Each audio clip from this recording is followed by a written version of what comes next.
বিসমিল্লাহির রহমানুর রহিম। সকল প্রশংসা মহান আল্লাহ তাআলার। তোমরা যারা ইংরেজিতে অনর্গল কথা বলতে চাও কিন্তু সহজ কোনো উপায় পাচ্ছ না, তাহলে তোমাদের জন্য আমাদের আজকের পর্ব। আমি অনুরোধ করব আমাদের এই চ্যানেলের ইংরেজি শেখা খুব সহজের প্রতিটি পর্ব দেখার জন্য। আর তাই নতুন পর্ব সবার আগে পেতে চ্যানেলটি সাবস্ক্রাইব করে পাশে থাকা বেল আইকনটি অন করে রাখার অনুরোধ করছি। প্রিয় ভিউয়ার্স, চলো আর দেরি না করে শুরু করা যাক আমাদের আজকের নতুন পর্বটি।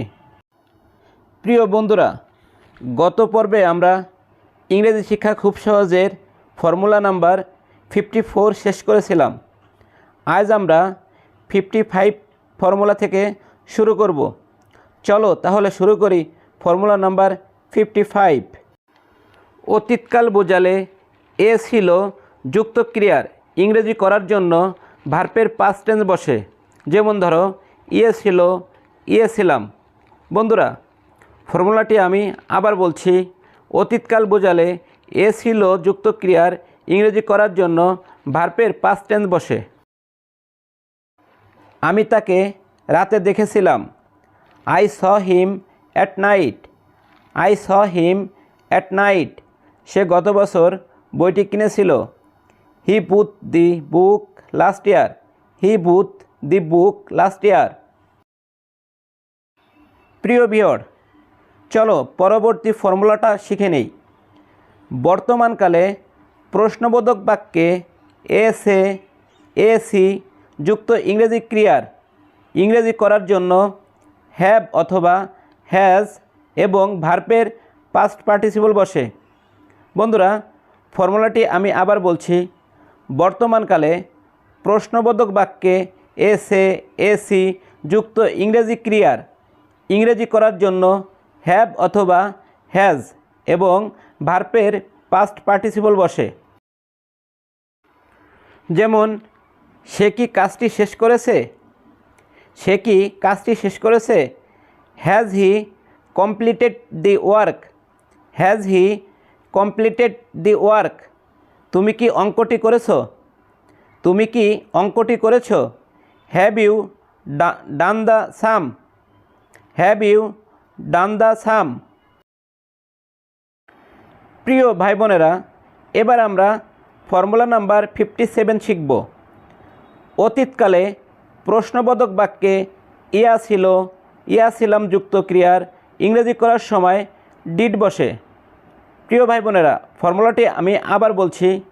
অতীতকালে প্রশ্নবোধক বাক্যে ইয়া ছিল, ইয়া ছিলাম যুক্ত ক্রিয়ার ইংরেজি করার সময় ডিড বসে। যেমন, তুমি কি গতকাল এসেছিলে? তুমি কি গতকাল এসেছিলে? Did you come yesterday? Did you come yesterday? সে কি গত মাসে কাজটি শেষ করেছিল? Did he complete the work last month? Did he complete the work last month?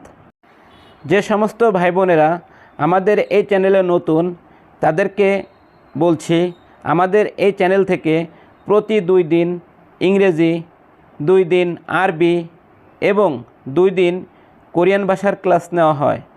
তাই তোমরা যারা নতুন, তোমাদেরকে অনুরোধ করব পূর্বে আপলোড দেওয়া প্রতিটি পর্ব দেখার জন্য। ধন্যবাদ সবাইকে। বন্ধুরা, এখন আমরা ফর্মুলা নাম্বার 58 শিখব। বর্তমানকাল বোঝালে ক্রিয়ার সঙ্গে নি, নাই কথার ইংরেজি করার জন্য হ্যাভ নট অথবা হ্যাজ নট বসে এবং ভার্বের পাস্ট পার্টিসিপল হয়। বন্ধুরা, ফর্মুলাটি আমি আবার বলছি। বর্তমানকাল বোঝালে ক্রিয়ার সঙ্গে নি, নাই কথার ইংরেজি করার জন্য হ্যাভ নট অথবা হ্যাজ নট বসে এবং ভার্বের পাস্ট পার্টিসিপল হয়। যেমন, আমি তোমাকে আজ দেখিনি। I have not seen you today. I have not seen you today. সে আমাকে কলমটা দেয়নি। He has not given me the pen. He has not given me the pen. Formula number 59। অতীতকাল বোঝালে ক্রিয়ার সঙ্গে নি, নাই কথার ইংরেজি করার জন্য ডিড নট বসে।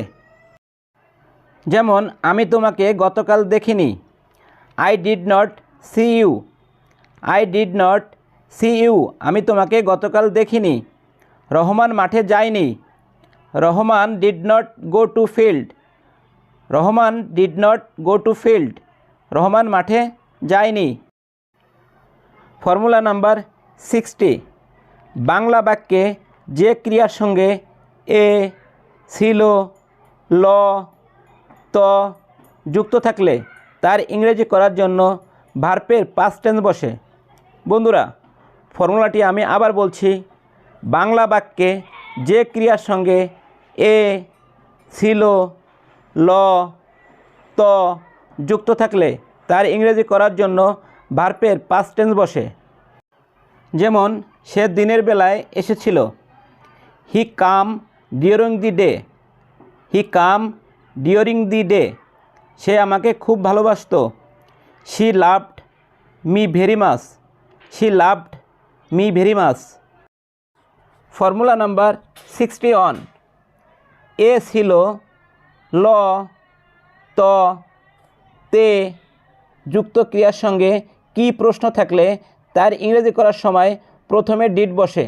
বন্ধুরা, ফর্মুলাটি আমি আবার বলছি, এ, ছিল, ল, ত, তে যুক্ত ক্রিয়ার সঙ্গে কি প্রশ্ন থাকলে তার ইংরেজি করার সময় প্রথমে ডিড বসে।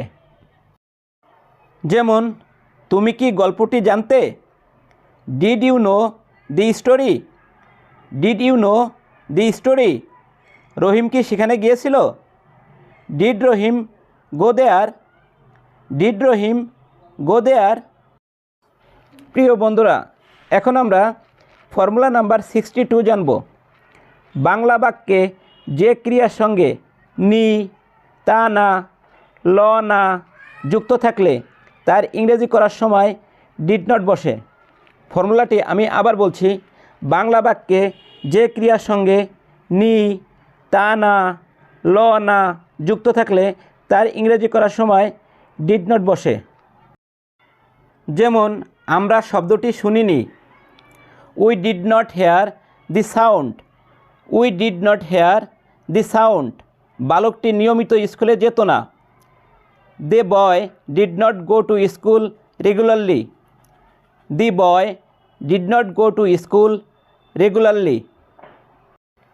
ফর্মুলা নাম্বার 63, ব, বে যুক্ত ক্রিয়ার ইংরেজি করার জন্য শ্যাল অথবা উইল ব্যবহার করতে হয়।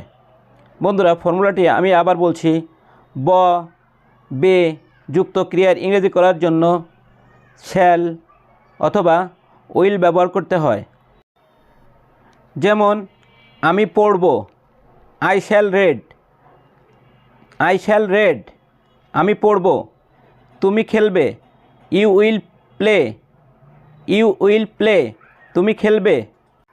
ফর্মুলা নাম্বার 64, ব, বে যুক্ত ক্রিয়ার সঙ্গে কি প্রশ্ন থাকলে ইংরেজি করার জন্য শ্যাল অথবা উইল প্রথমে বসবে। বন্ধুরা, ফর্মুলাটি আমি আবার বলছি, ব, বে যুক্ত ক্রিয়ার সঙ্গে কি প্রশ্ন থাকলে ইংরেজি করার জন্য শ্যাল অথবা উইল প্রথমে বসবে। যেমন তুমি কি ঢাকা যাবে, তুমি কি ঢাকা যাবে, will you go to Dhaka, will you go to Dhaka, তুমি কি ঢাকা যাবে। সে কি সাঁতার কাটবে, will he swim, will he swim, সে কি সাঁতার কাটবে। বন্ধুরা, চলো এবার আমরা ফর্মুলা নাম্বার 65 শিখি। ব অথবা বে যুক্ত ক্রিয়ার সঙ্গে না কথাটা থাকলে তার ইংরেজি করার সময় শ্যাল নট অথবা উইল নট বসে। বন্ধুরা, ফর্মুলাটি আমি আবার বলছি, ব অথবা বে যুক্ত ক্রিয়ার সঙ্গে না কথা থাকলে তার ইংরেজি করার সময় শ্যাল নট অথবা উইল নট বসবে।